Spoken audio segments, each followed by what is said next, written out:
Hello,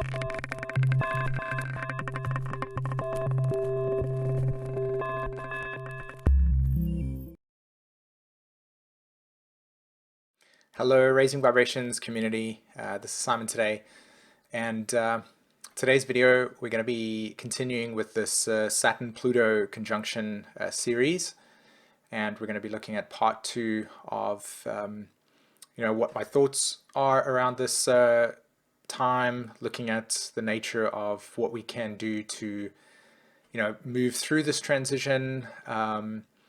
And just sort of general overview of the dynamics that I think are really relevant, considering the nature of our times and what those two planetary archetypes are really trying to express through us, if I could give it a more human quality of intent. So, as I said, this is part 2, and we're going to be looking at processing the shadow dynamic that not only exists within ourselves, but also within the collective, and kind of really talking about the nature of, how does Capricorn represent the shadow in our psychology? How do we understand this conjunction at this point in time as a really, really deep territory that we are traversing at the moment that is associated with the collective's need to understand its shadow, right? Now, before I jump into sharing what I would like to do in this video today, I do want to speak on some things that I think are really important for not only this video but going forward with this channel, and also based on the last video that I had. Okay, so yes, some more clarity. Firstly, this video series is intended to be broken down into 4 parts. Okay, the reason why I'm breaking it down into 4 parts is specifically because I feel that when I tune into the astrology of the time and using astrology as a tool to understand the deeper connection to ourselves, and that's really what I'm actually, that's my message. My message is that I want to use astrology as a way to open up the door to our own inner self-connection, right?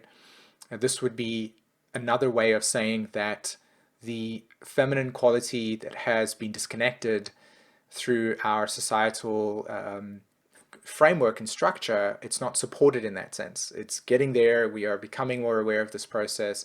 Some of you have already understood this at a very deep level, and I get that. And so you are, using that as a way to, empower your lives.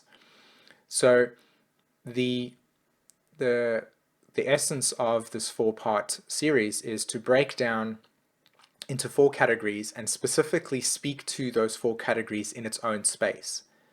So one of the ways that I'm teaching Saturn and Pluto is that what does it look like in reality? Okay, so we can talk about boundaries, we can talk about Pluto or Capricorn talking about definition, and we can talk about Cancer being the archetype of safety. And so we can see a boundary as a place in which inside the boundary there's a space of safety. This would be the Cancer-Capricorn polarity, right? Cancer on one side, Capricorn there, and that's what boundaries represent. But they also represent where we can experience creativity and consciousness within the context of a boundary. So the intention to divide this conversation into 4 aspects is to give space to each of the aspects that I feel and sense are very important and see value in the Saturn-Pluto conjunction. So the first video, and I encourage you that have watched the video but may have not given it enough time, is to see that when you're listening to what I'm communicating over there, I'm communicating the acknowledgement. And again, for most of you, or for some of you, you've already done that. You already understand that process. I get that. Fantastic. And that's healthy. But for those that are coming to astrology and are really being able to make use of this material in a practical way, then that might be valuable to them. So the first video is me showing that a huge part of the Saturn-Pluto conjunction, as it sits in Capricorn, for all of us, is a representation of how we can become more clearer on our center place. Like, what is your core? And so somebody wrote in the comments the relationship that it's the sea goat, and Capricorn needing us to, well, we need to understand that part of its mythology is to really get into the deeper under layers of our emotional reality in order to understand the core of ourselves. That's what I'm talking about, right? It's just my way of expressing that context. It's in order for us to really see this Saturn, Pluto, Jupiter, South Node conjunction there, 2019 was very much a process of understanding where these psychological and emotional limitations and blocks are.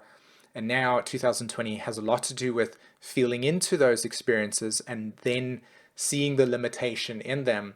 And by the end of this year, when Saturn and Jupiter actually made a conjunction in Aquarius, we would have had enough cycles, with taking into account Jupiter's retrograde, South Node moving into Sagittarius, and of course Saturn actually moving into Aquarius in March sometime and then kind of coming back into Capricorn, that we will see the limitation, accept it as something that we have defined ourselves through or had as part of our history, and then kind of grow out of that, right?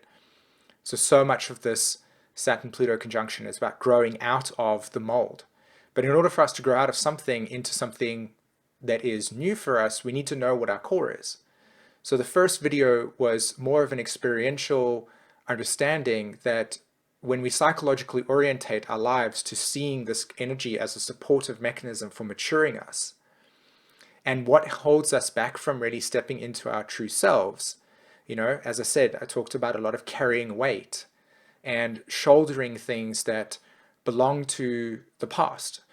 That's me trying to communicate and give us a really deep analysis that part of the Pluto-Saturn conjunction, as the archetypes synthesize together, is Pluto, deep unconscious material, Saturn, reality, right?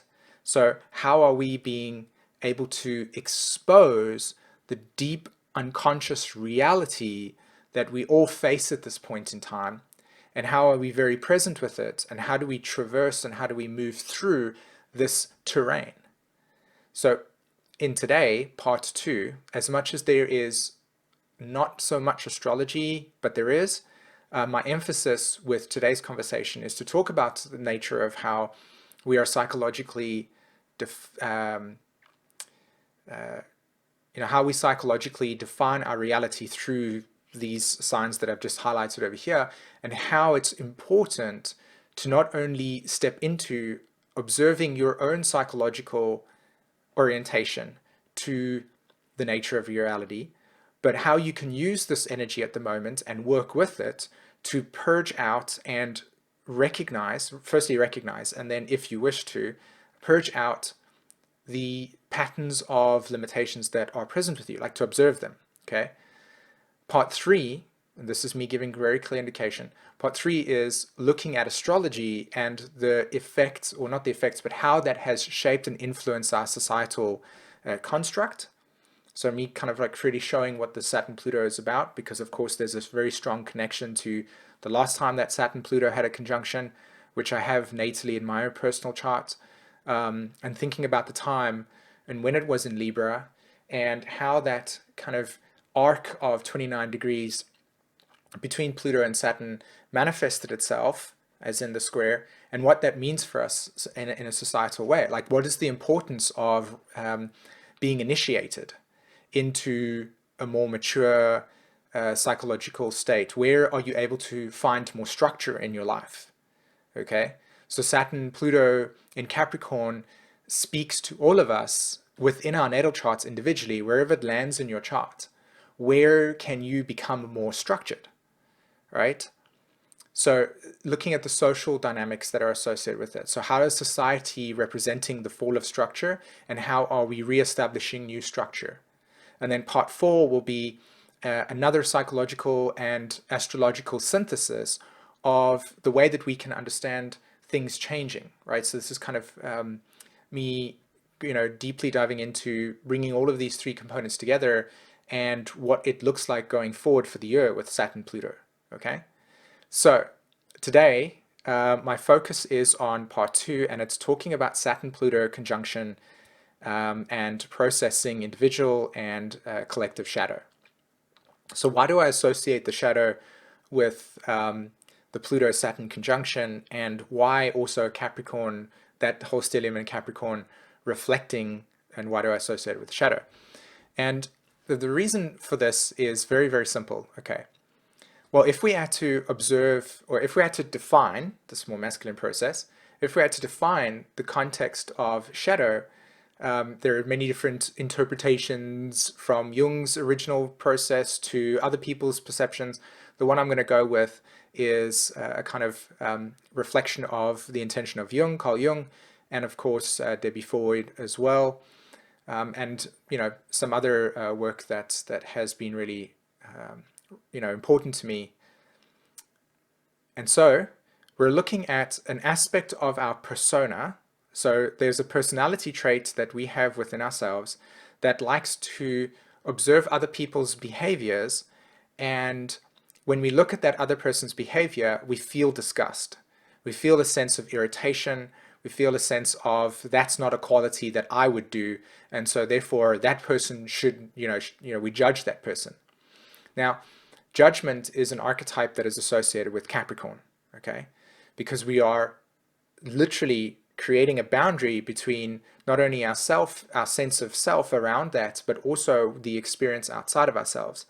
Now, judgment is not necessarily a negative or a positive thing in general, because of course there are positive qualities to acknowledging something that is not correct for you, like for instance being in an abusive relationship and choosing to deny the reality over some trauma attachment. But if you're looking at, say, for instance, so that's where a judgment call would come in to say, okay, this is not good for me. But judgment in the sense where we choose to actively look at another person's behavior with disgust and then say, that's what we don't do that. It's very much about that.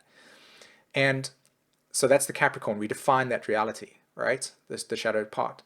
Now, when we look at the quality that is almost behind us over there, we're observing the pattern, okay, in ourselves where that wasn't something that was okay when we were growing up, okay? So the shadow form manifests itself through the Cancer archetype here in the 4th house when the ego develops, okay? So when we talk about security and we talk about the formation of the sense of self, there are certain early life environmental expressions that the ego observes and sees that this is not a safe thing. This behavior pattern doesn't seem to be safe, or it's not correct, or it seems like in our home, judgments are made around that behavior, and so therefore we kind of adopt these things.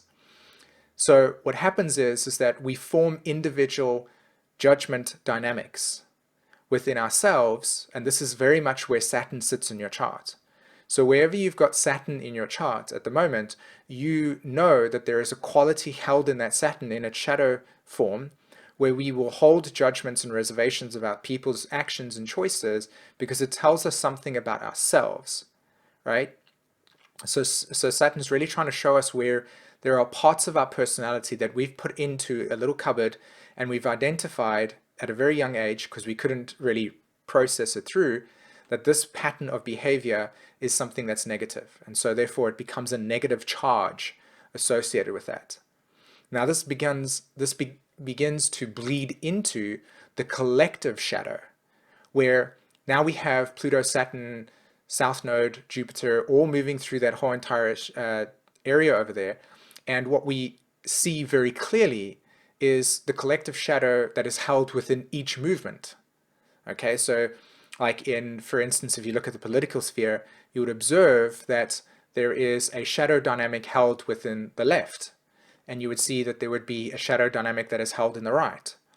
Now, in order for us to move forward as a society in healthier ways, we need to first be able to go through our own shadow work. And of course, there are many ways to do that, and there are many practitioners out there that can really support that process. But this video is me acknowledging the importance of how every single one of us, even though you may have said that you've done it in the past, obviously you can judge at what degree you've done that in. But I would say that if you've actively spent at least a large, like a large time of, I would say like maybe 6 months, just to use that word, it's like 6 months, right?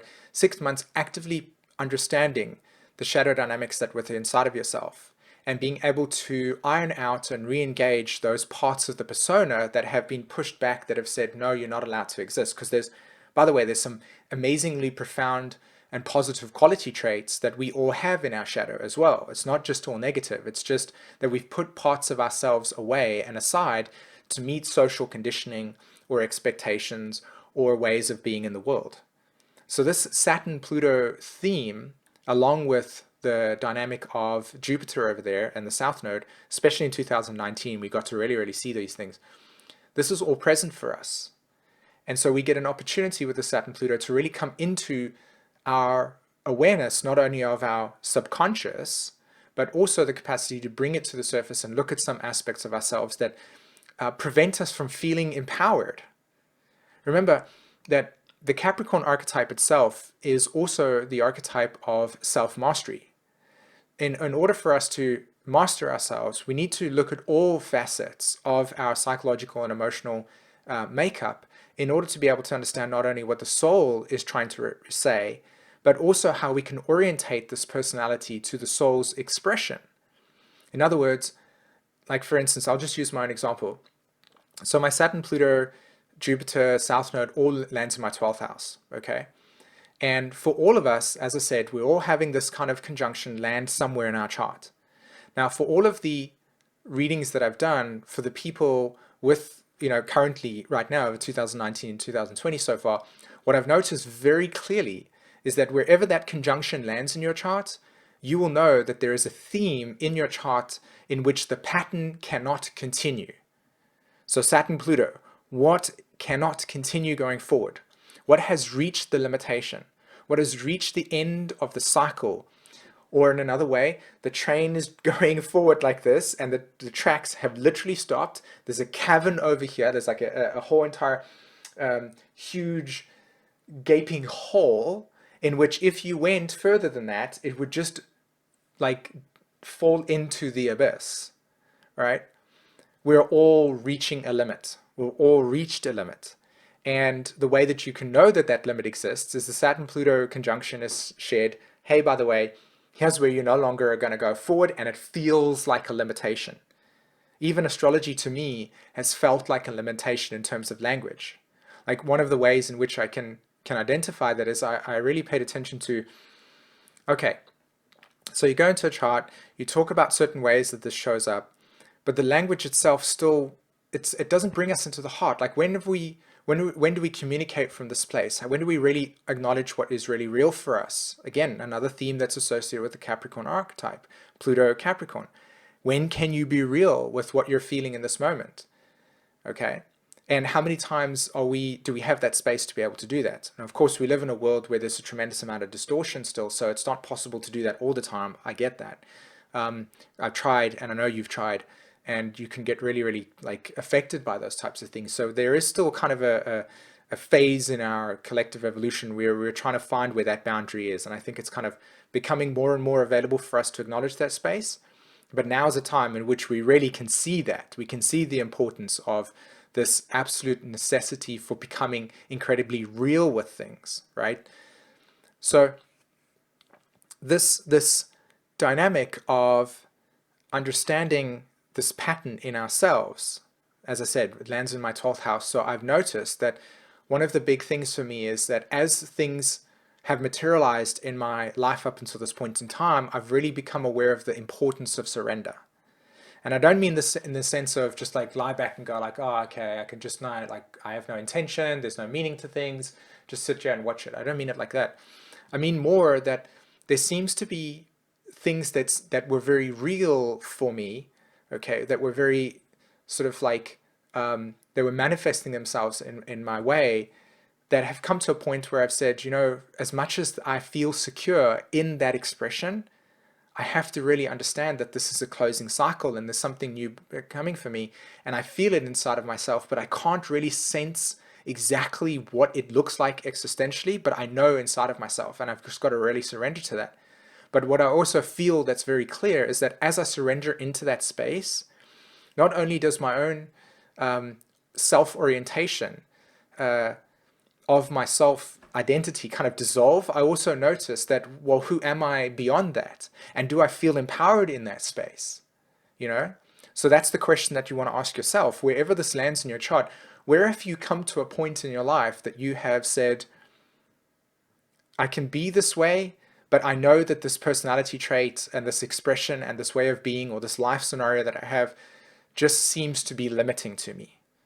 And I can't give more energy to that. It's almost actually becoming something that deteriorates you more than it makes you feel alive in that way. And you've got to really own that. And that's scary in itself, because it means letting go of something that has once had a deep identification to, a sense of self-worth, and stepping into something that's completely new, okay?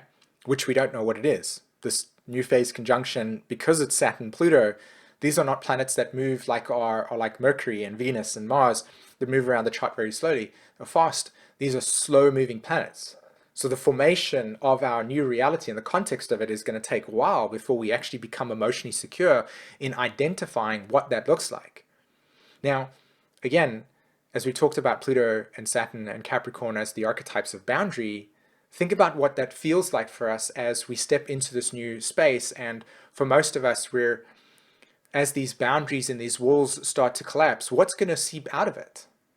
Well, what's going to seep out of it is all of the things that have been hidden in the closet and sort of kept into a state of protection, because we have not felt safe to be vulnerable enough to know what that actual emotion was really trying to tell us, for instance.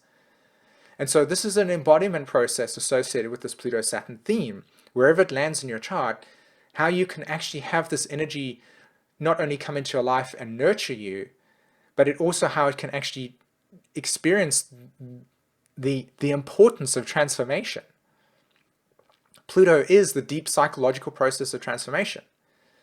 Like, that is metamorphosis. And the fact that Saturn is conjunct Pluto in that sense reveals to us this absolute clear passage of deep psychological and emotional metamorphosis. You cannot metamorphose, you cannot metamorphosis, you cannot metamorphosize, you can't change, you can't do the caterpillar to the butterfly, right, without acknowledging what your center is. And during this time, that center is going to feel like it's wayward and not available and not there. Of course, right? So some of you have already gone through the dark night of the soul and found your new center. And that is a good thing, because to me, that kind of says to me that there are a lot of people that are going through these types of cycles, so that by the time the kind of collective begins to realize that there is a massive change occurring, and that in order for us to move through this phase, this critical phase of a deeper cycle, that is the Virgo Pisces age transition into Aquarius, I'm just putting that out there, this more deeper cosmic cycle, that we do need to be able to have a dark night of the soul. And so many of you that have gone through it will be able to help those people make sense of it when they go through that period, because it's deeply scary. Just think about the time that you went through that process, you know?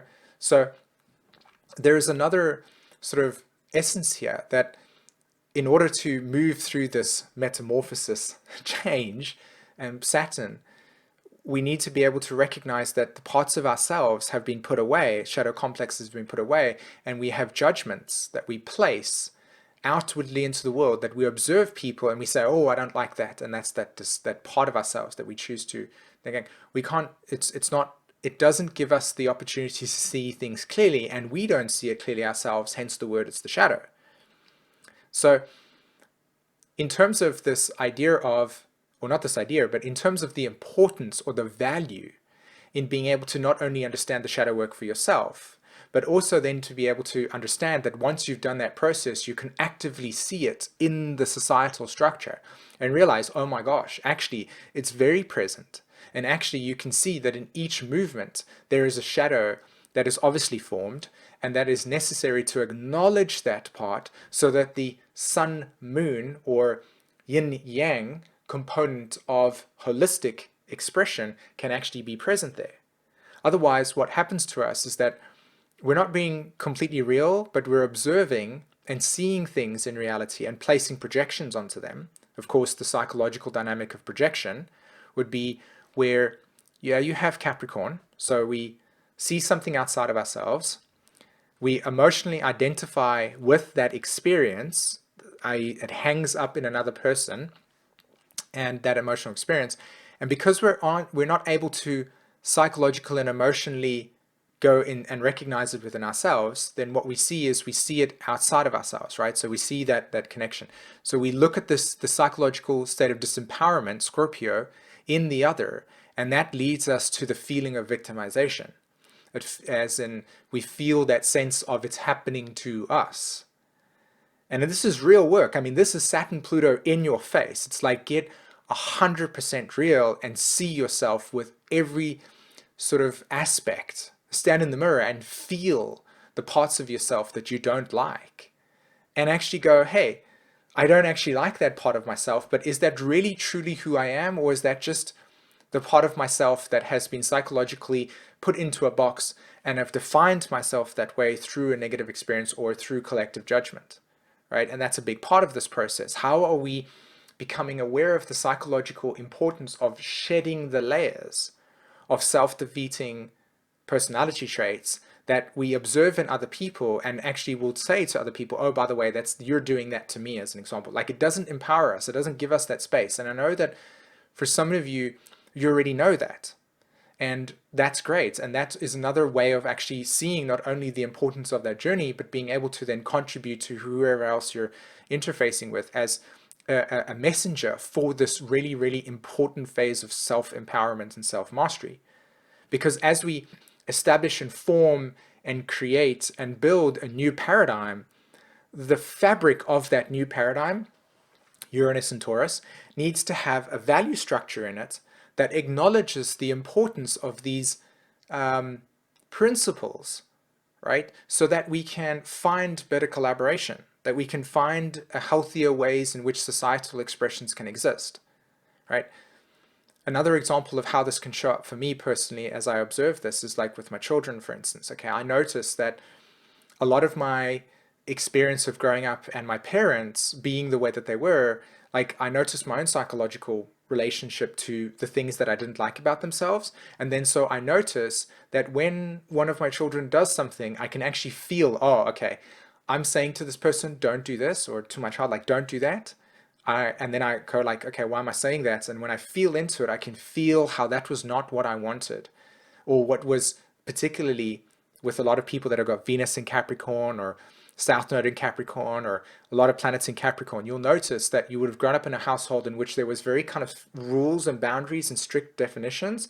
And if you stepped out of those things, you were kind of reprimanded, right? Or you were told to get in line, or some form of judgment was passed on to you to behave in the way that was appropriate versus how you were actively expressing yourself, right?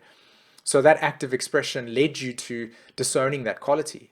So again, wherever you have that, you notice that, and then you place that in that person. You ask them to subconsciously behave in a way that doesn't trigger that in you.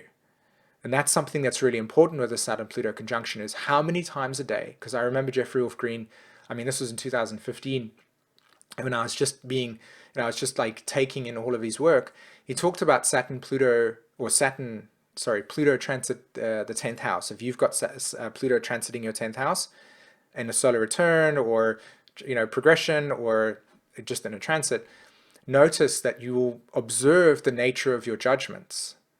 And the importance of observing the nature of your judgments is to understand where those judgments have been internalized from earlier parts of yourself that you now essentially project into other people and say, look, you need to behave in a certain way in order to meet my need for safety, right? This is real work. Like, this is what this energy is about, and how we can become more aware collectively and acknowledge that we need to do that work.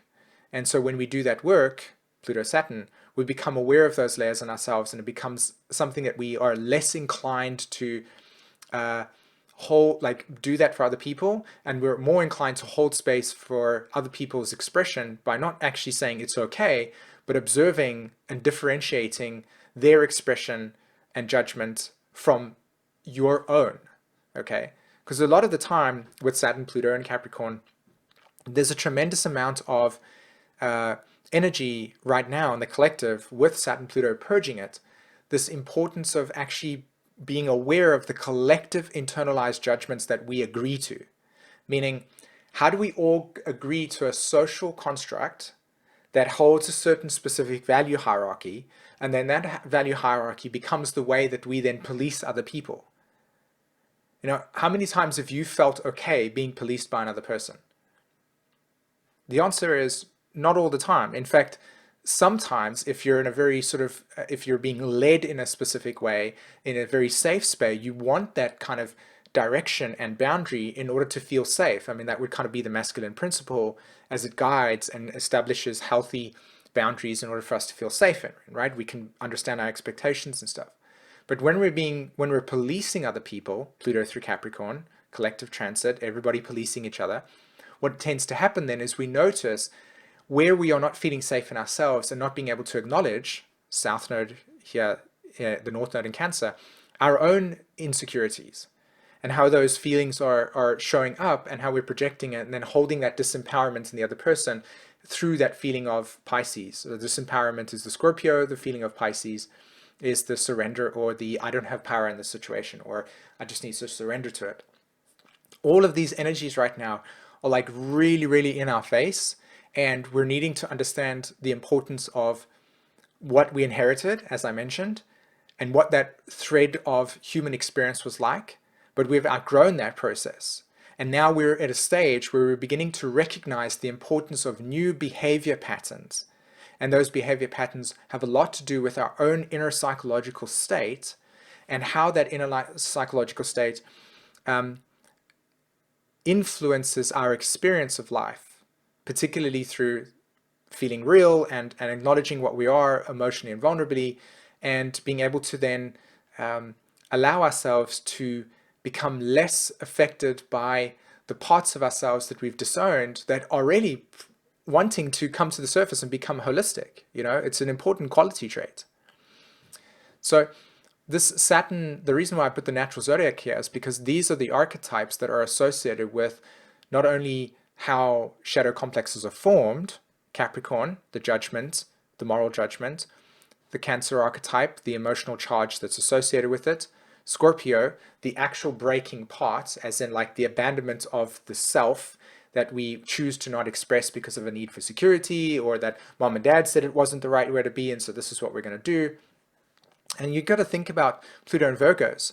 How many of you had to, and still are consistently purging psychological states of shame and guilt and I'm not good enough and so on and so forth? Think about the time that you did go through that process and had to break that. Those internalized judgments of rights and wrongs and shoulds and shouldn'ts through the collective expression of religion, as an example. And I mean, just because we don't live in a religious time in that sense, we still live in a time where there's a tremendous amount of societal conflict around what is appropriate and what is not, etc. And we're very confused in that sense. And yet there is some really profound awareness that is also present with us around how we're actually forming a new society in which these new value hierarchy structures, Uranus and Taurus trining Jupiter over there, how we have the capacity to really infuse a new society based on these new values. Acceptance, as an example. Like, just think about the collective judgment around, you know, like I said, I'm talking about 1991, 1992, and before, you know, how many people felt uncomfortable with their children being gay, for instance, or freedom of expression, bisexuality, you know. All of these things have had the unconscious projection onto it because of an insecurity or an unknowing of what it is. You think about the black sheep of the family. How many of you have got a strong Aquarius energy in your chart that have shown up in your family dynamic, which you haven't been understood, and so you carry the entire projection field of the family's inability to step into individuation? You see? You see how that can show up in your life as this important need to hold on to your individuality and almost protect it in a way, because it brings up to the surface the feeling of rejection from the tribe. So this Saturn-Pluto theme is really bringing to the surface the importance of that, and wherever it lands in your chart, it will bring up this material, whatever that might be. And so a positive way of being able to use this archetypal structure and this energy at the moment is to understand how you've internalized judgments and perceptions about things and how that limits your perception in seeing what's really there, right?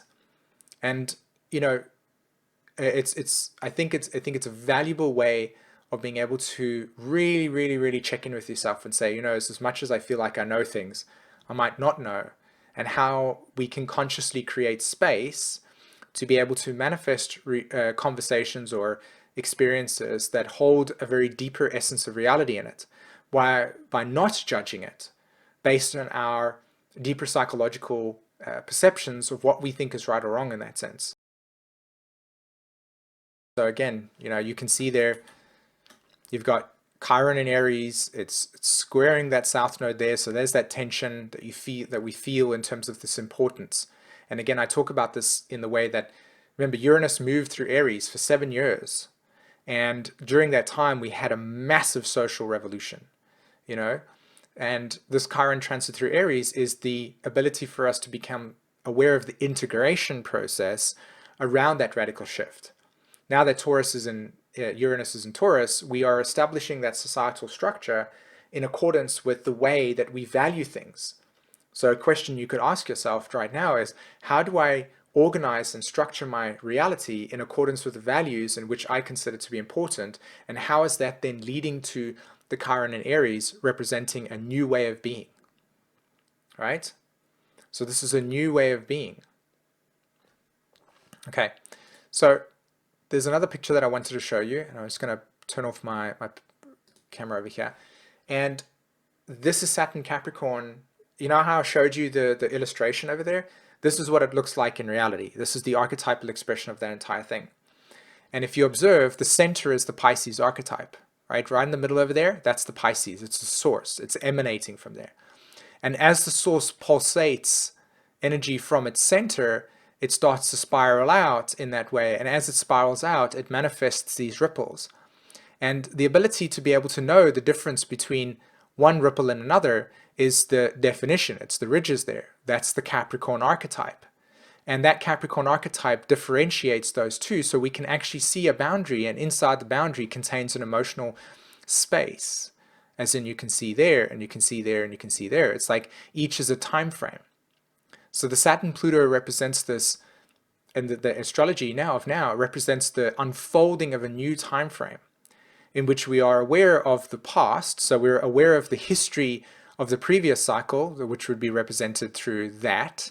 Okay, it all exists within us. And we're also aware of that edge in which the space of non-manifestation is present with us. And that's where Chiron is at the moment. Chiron in Aries is sitting right there at the edge, making you feel that way. Saturn Pluto is making you feel that sense there. And of course, why I'm talking about the shadow dynamic is that, as you can see, there's a shadow formed here in all of these things. Each space has its own shadow dynamic.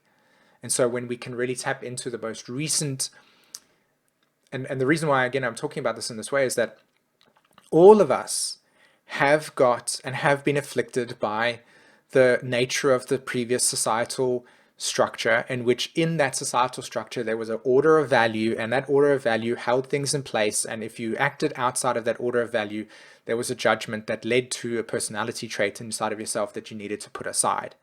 And now I'm saying to you that it's time to heal that process, and the importance of healing it is the recognition of it in itself. Okay? So I really hope that you got a lot out of this video, and there was an essence that really came out of this.